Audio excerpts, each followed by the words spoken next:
Hi friends, అందరు ఎలా ఉన్నారు? అందరు బాగున్నారనే కోరుకుంటున్నాను. ఈరోజు అశోక్ లైలాండ్ షోరూమ్ ఒంగోలు వాళ్ళు సర్వీస్ క్యాంప్ పెట్టారు. అంటే మా ఊరికి దగ్గరలో సర్వీస్ క్యాంప్ పెట్టారు. మాది ఎలాగో మా వెహికల్ వచ్చేసి 40,000 కిలోమీటర్లు క్యాంప్ సర్వీస్ టైం అయింది. ఇక వాళ్ళు షోరూమ్ వాళ్ళు ఫోన్ చేసి సర్వీస్ క్యాంప్ పెట్టామండి మీకు దగ్గరలోనే, మీకు అవకాశం ఉంటే వచ్చి సర్వీస్ చేయించుకోండి అని చెప్పారు. నేను తీసుకొని వెళ్ళాను వెహికల్ 40,000 సర్వీస్కి తీసుకొని వెళ్తే, ఇప్పుడు మామూలుగా అయితే 40,000 సర్వీస్కి ఏమేమి మారుస్తారు ఏంటి అని అడిగితే, ఫ్రంట్ వీల్ గ్రీజింగ్ అంట, అంటే బేరింగ్లు అన్నీ బాగుంటేనేమో అవే బేరింగ్లు మళ్ళీ డీజిల్లో కడిగేసి చేస్తాము. లేదు బేరింగ్లు కనుక ఏదైనా క్రాక్ వచ్చినానో లేకపోతే ఏదైనా పాడైపోయినాయి అనుకుంటే బేరింగ్లు అవి మార్చేస్తామండి. తర్వాత ఎయిర్ ఫిల్టర్ మార్చాలి, ఇంజిన్ ఆయిల్ ఫిల్టరు, ఇంకా వచ్చేసి బ్రేక్ షూలు బాగుంటే ఓకే, బ్రేక్ షూలు కనుక అరిగిపోతే బ్రేక్ షూలు ఇవన్నీ చేస్తామని అని చెప్పారు. సరే తీసుకొని వెళ్ళాను. ముందుగానే అడిగాను నేను, ఎంత అవుతుందండి 40,000 సర్వీస్కి కాస్ట్ అనేది అడిగాను. అది మీరు తీసుకురండి సార్, ఎంత అనేది మేము కరెక్ట్గా చెప్పలేము, అక్కడ పోయే సామాన్ని బట్టి మేము చెప్పగలుగుతామని చెప్పారు. అందుకని వెహికల్ తీసుకొని వెళ్ళాను సర్వీస్ క్యాంప్కి. మొదలుపెట్టి చేస్తున్నారు. ముందైతే వేరే బండి కూడా వచ్చింది సర్వీస్ క్యాంప్కి. అది వచ్చేసి గేర్ బాక్స్లో లబ్బరు బేరింగ్ ఒకటి ఉంటుంది, అది ప్లాస్టిక్ బేరింగు, అది పోయింది. అక్కడ చేస్తున్నారు ఒక పర్సను, ఇంకో పర్సన్ వచ్చేసి ఇక్కడ చేస్తున్నారు. ముందు వచ్చేసి ఇవి వచ్చేసి డిస్కులు కూడా తీసేశారు. డిస్కులు కూడా తీసి పాత గ్రీజ్ మొత్తం తీసి ఆయిల్ సీల్లు అన్నీ తీసేశాడు. తీసి శుభ్రంగా లోపల ఉన్న గ్రీజ్ అంతా కూడా ఒక డబ్బాకి తీస్తున్నాడు. అదేంది కింద పడేయచ్చు కదా, డబ్బా కిందకి తీస్తున్నావు అని అడిగాను. అడిగితే, సార్ మనం ఇక్కడ వేరే వాళ్ళ ప్లేస్లో వచ్చి మనం పని చేసుకుంటున్నాము, మనం ఇక్కడ ఎట్లా పడితే అక్కడ చేసేసి నీట్గా లేకుండా చేసి వెళ్ళామనుకోండి, మరొకసారి వచ్చినప్పుడు చేసుకొని మేము ఇక్కడ పెట్టుకుంటామంటే ఊరుకోరు కదా, అందుకని మేము ఏదైనా నీట్గా ఉండాలని చేస్తున్నాను అని చెప్పాడు ఆ కుర్రాడు. బేరింగ్లన్నీ చెక్ చేస్తున్నాడు. యాక్చువల్లీ బేరింగ్లు వేస్తే ఇంకొక 20,000 కిలోమీటర్లు తిరుగుతాయి అని చెప్పాడు. కానీ నేనేంటంటే 20,000 కిలోమీటర్ల తర్వాత అయినా మనం ఎక్కడ ఉంటామో ఏమో, ఏ హైవేలో ఉంటామో లేకపోతే ఏ ఊర్లో ఉంటామో తెలియదు కదా, అందుకని అవి తీసేసి కొత్త ఏమని చెప్పాను. అందుకని అన్ని కొత్త బేరింగ్లో వేసేస్తున్నాడు. వీళ్ళు వచ్చేసి మామూలుగా డైలీ షోరూంలోనే చేస్తారు, కానీ ఈరోజు ఏంటంటే సర్వీస్ క్యాంప్ కాబట్టి వచ్చారు. ఇక అన్నీ కూడా భూమి మీద, అంటే అక్కడేంది షోరూంలో ఆకాశంలోకి లేపి చేస్తారు కదా, కానీ ఇక్కడ ఏంటంటే ఆ అవకాశం ఉండదు కాబట్టి అన్నీ భూమి మీద పెట్టి అన్నీ భూమి మీద చేస్తున్నారు, గాల్లో చేయట్లేదు. ప్రతి ఒక్క బేరింగ్ కూడా చేస్తున్నారు. అవి వచ్చేసి పుల్లల బేరింగ్ వచ్చేసి ఒక్కొక్కటి 285 రూపాయలు ఉంది. అటొకటి ఇటొకటి 2. తర్వాత బాల్ బేరింగ్స్ కూడా అన్నీ ఇక లోపల వేసే ఆయిల్ సీల్లు కానీ లేకపోతే బేరింగ్లు కానీ ఏవైనా సరే మొత్తం సిట్టింగ్లు కానీ మొత్తం వేసేస్తున్నారు. ఏ పాతది అనేది ఏమీ లేవు, అన్ని బేరింగ్లు కొత్తవి వేస్తున్నాడు. చూద్దాం ఎంత కాస్ట్ అవుతుంది ఏందనే ఫైనల్గా ఎక్కిచ్చేసేసాడు. తర్వాత గ్రీజు పెట్టేసి, అయితే ఈ సర్వీస్ క్యాంప్లో మనకి మెయిన్ బెనిఫిట్ ఏంటంటే, షోరూంలో అయితే మనం అక్కడ ఉండొచ్చు ఉండకపోవచ్చు.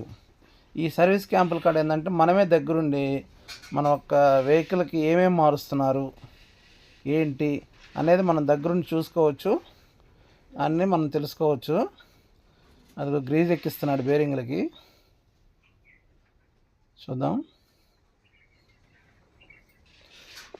ఈలోపు పక్కనే ఒక సోడా బండి ఉందండి. ఆ కుర్రాడైతే మన వెహికల్ వచ్చేసి 3 గంటల్లో సర్వీస్ చేయటం మొదలుపెట్టారు. 3 గంటల్లో అయిపోయింది సర్వీస్ అనేది. ఆ 3 గంటల్లోనే భలే బిజినెస్ చేశాడు. ఎంత బిజినెస్ అంటే మామూలు బిజినెస్ కాదు. ప్రతి ఒక్కరూ మంచి ఎండలో రావటం, ఆ ఎండకి అక్కడ ఆగిపోవటం, చెట్టు కింద మర్రి చెట్టు కింద పెట్టుకున్నాడు. ఎండకి వచ్చిన వాళ్ళంతా అక్కడ ఆపుకొని ఆ సోడాలు తాగి వెళ్తూ ఉన్నారు. మన బండి పనికి వచ్చేసి బ్రదర్ వచ్చేసి గ్రీజ్ పెడుతున్నాడు బేరింగ్లకి, అంత శుభ్రం చేస్తున్నాడు. సిట్టింగ్లు మొత్తం. ఆ సోడా బండి అతను తోటి మాట్లాడటం జరిగింది. చిన్న వీడియో క్లిప్ చేస్తాను, ఇంటర్వ్యూ ఇస్తావని అడిగితే, అన్నావు నాకు తెలియదు అన్నావు, నువ్వు అవి ఏం చేయి మాకులే, నువ్వు మామూలుగా అడుగు, నువ్వు అడిగేది నేను చెబుతాను అని అన్నాడు. కరెక్ట్గా సిట్టింగ్ లెక్కిస్తున్నాడు చూడండి. ఎక్స్ట్రా గ్రీజ్ తీసేసి మళ్ళీ బకెట్లో వేసేసుకుంటున్నాడు.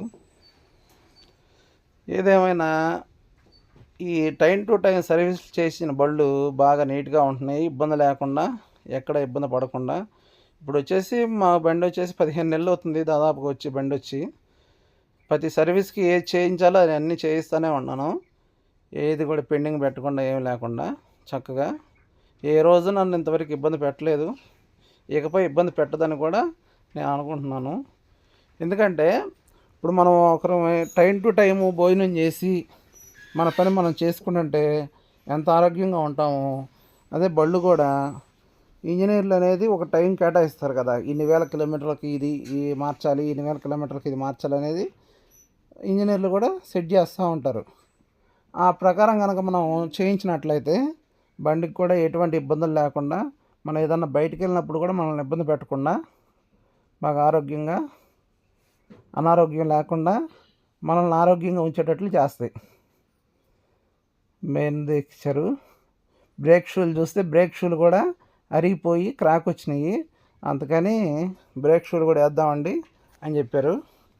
చూడండి, 1461 రూపాయలు లెఫ్ట్ సైడ్ రైట్ సైడ్ రెండు పక్కలకి. ఇంకా బేరింగ్ గ్రీజ్ పెట్టి ఎక్కించిన తర్వాత హెడ్ మెకానిక్ కోసం వెయిటింగ్.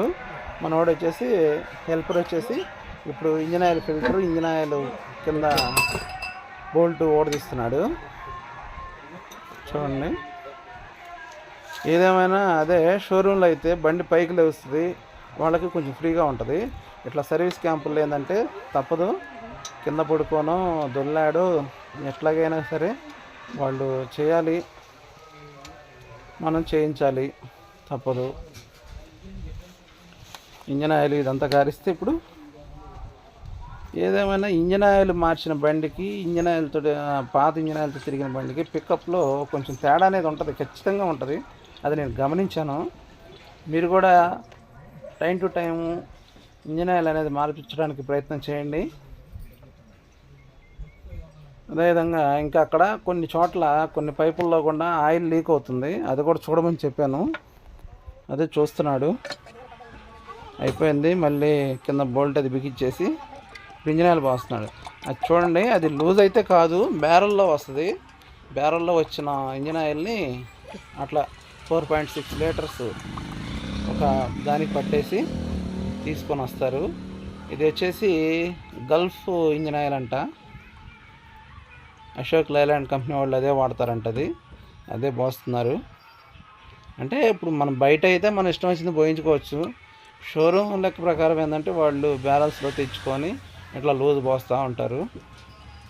ఏదేమైనా ఇబ్బందులు వస్తే వాళ్ళే కదా అట్లే వారంటీలు ఇచ్చేది, మనకి ఇబ్బంది ఉంది కాబట్టి వాళ్ళు పోస్తారు. కాబట్టి మంచిదే పోస్తారని మనం అనుకుంటున్నాం, మంచిదే పోస్తారని మనం అనుకున్నాం. తర్వాత ప్రెజర్ పైపు క్యాప్ అవన్నీ చెక్ చేసి, దీంట్లో ఇప్పుడు 40,000 సర్వీస్కి ఖచ్చితంగా ఎయిర్ ఫిల్టర్ అనేది మార్చాలంట. పాత ఎయిర్ ఫిల్టర్ తీసేసాడు, కొత్త ఎయిర్ ఫిల్టర్ అనేది ఇన్సులేట్ చేస్తున్నాడు. ఇది వచ్చేసి 792 రూపాయలు తీసుకున్నారు కొత్త ఎయిర్ ఫిల్టరు. అది పాతది బాగానే ఉంది కదా, ఇది ఎందుకనంటే ఉన్నా కానీ మీకు ఫ్యూచర్లో వారంటీ రావాలంటే ఖచ్చితంగా కొత్తది వేయాల్సిందేనండి, అది బాగున్నా బాగోకపోయినా తప్పదు అని చెప్పాడు.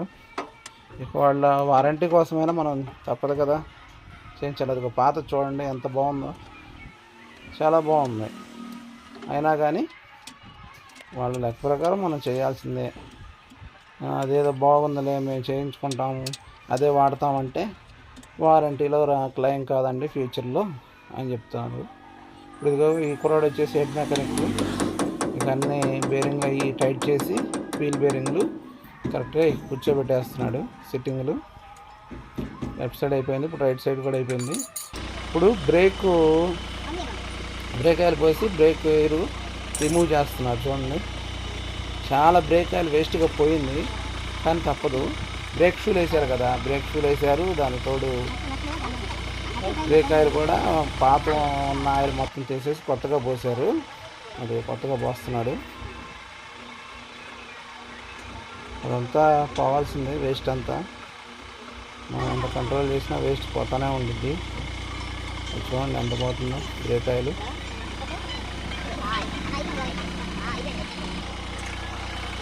ఓకే, బ్రేక్ షూర్ వేసారు కాబట్టి అవి బిగిచ్చేస్తున్నాడు టైట్గా.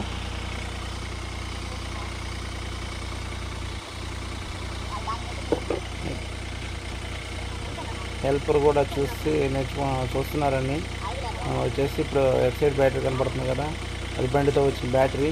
ఇంతవరకు ఏ రోజు ఇబ్బంది పెట్టలేదు. చలికాలమైనా ఎండాకాలమైనా వర్షాకాలమైనా ఎప్పుడైనా కానీ సింగిల్ సెల్ఫ్లో స్టార్ట్ అయిపోద్ది బండి, బాగుంటుంది. ఇదంతా అయిపోయింది, అది వీల్స్ ఎక్కిచ్చేస్తున్నారు చూడండి. బాగుంది. ఇప్పుడు ఆ టైర్ చూసారండి, ఒక పక్క అరిగింది. ఆ ఒక పక్క అరిగింది దేనికంటే ఈ దోస్తు ప్లేస్లకు ఉన్న మెయిన్ ప్రాబ్లం అదే. ముందుట ఎన్నిసార్లు వీల్ అలైన్మెంట్ చేయించినా, 5,000కి ఒకసారి 3,000కి ఒకసారి వీల్ అలైన్మెంట్ చేయించినా కానీ అవి ఓ పక్క లోపల పక్క అరుగుతూ ఉండయి. టైర్లు తిప్పేస్తూ ఉన్నాము. ఎన్నిసార్లు తిప్పేసినా, ఎన్నిసార్లు వీల్ అలైన్మెంట్ చేయించినా తప్పట్లేదు.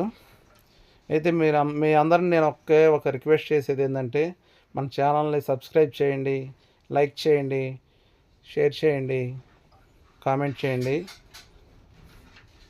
Please like, share and subscribe. ఫైనల్గా బిల్ వచ్చేసి 6,982 రూపాయలు అయింది. మన టోటల్ 40,000 కిలోమీటర్లు. అంటే అన్నీ మార్చారు, అన్ని వస్తువులు పడినాయి. అంటే ఏది కూడా పాత వస్తువులు ఏది వేయలేదు. కొత్తగా అన్ని 40,000 కిలోమీటర్లకి ఏ వస్తువులు వేయాలో అన్నీ వేస్తే మనకు వచ్చేసి 6,982 రూపాయలు అయింది. మీరు మాత్రం అదిగో ట్రైల్కి వెళ్తున్నాము బండి. ఈ వీడియో ఎంతటితో ఎండ్ చేస్తున్నా గాయస్. బాయ్.